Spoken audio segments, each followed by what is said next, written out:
check this out, people. I'll read out to you a quote which will shock you.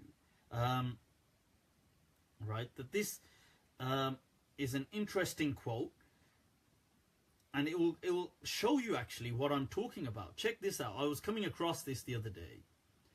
Somebody sent it to me. It was really interesting. Speaking about ijma'.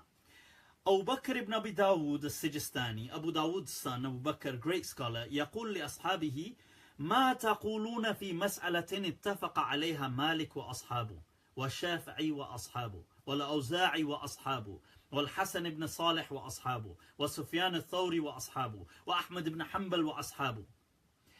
He said to his students, what would you say about an issue in which Malik and his companions agreed upon, Shafi'i and his companions all agreed upon, Awza'i and all his companions agreed upon, Sufyan al-Thawri and all his companions agreed upon, Hassan ibn Salih and all his companions agreed upon, Ahmad ibn Hanbal and all his companions agreed upon.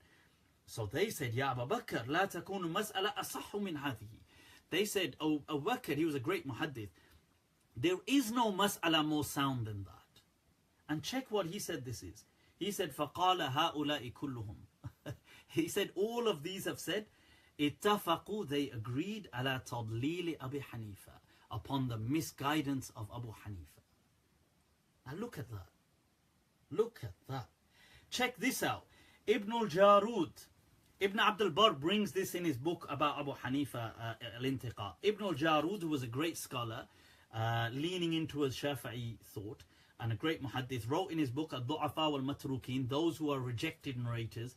He said, An-Nu'man ibn Thabit, Abu Hanifa, and he's from the rejected and weak transmitters. Nu'man ibn Thabit, Abu Hanifa. Check this out. Jullu hadithihi waham. The majority of his hadith is just an illusion. And then he said, وَقَدْ اخْتُلِفَ فِي إِسْلَامِهِ. Oh my God. He said there's a disagreement about his Islam, whether his Islam is valid or not. Now, check that out. That's some quotes about Imam Abu Hanifa. In his time, he was deemed an absolute deviant by people. Imam Malik, although had respect for him, but considered his ways unacceptable. All the scholars considered his ways unacceptable. Now, because he happened to live in Iraq, where the capital city was, where the Muslim caliphate was, the caliphs ask him to become the imam, the supreme judge. He refuses. But because his student becomes the supreme judge of the Muslim world, the Qadi al-Qudat, he refuses to appoint any judges anywhere unless they're Hanafi. All of a sudden, the Hanafi madhab becomes acceptable, and it becomes the most powerful madhab. Now you tell me, is that based on studies? Is that based on evidences? Is that based on objectivity, or is it based on power positions? It's based on power positions.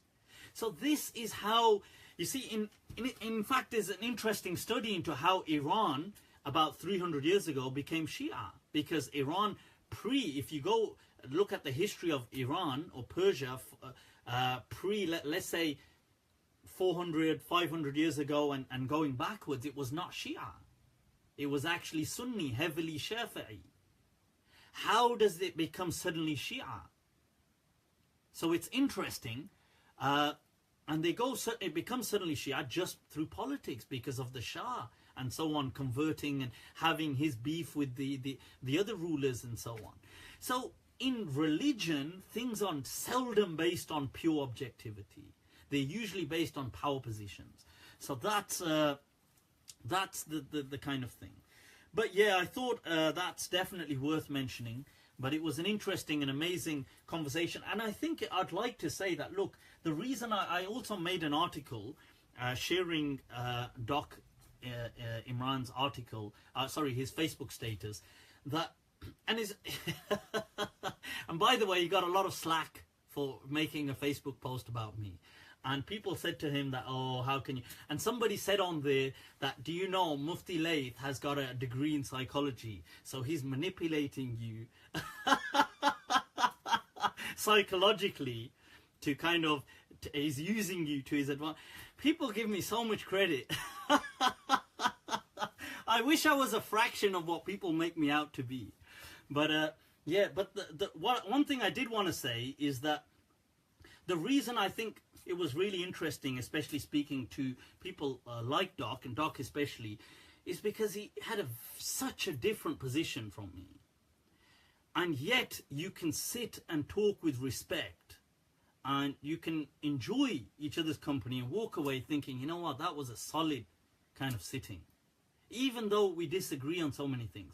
And this is the kind of adab that we need to return to.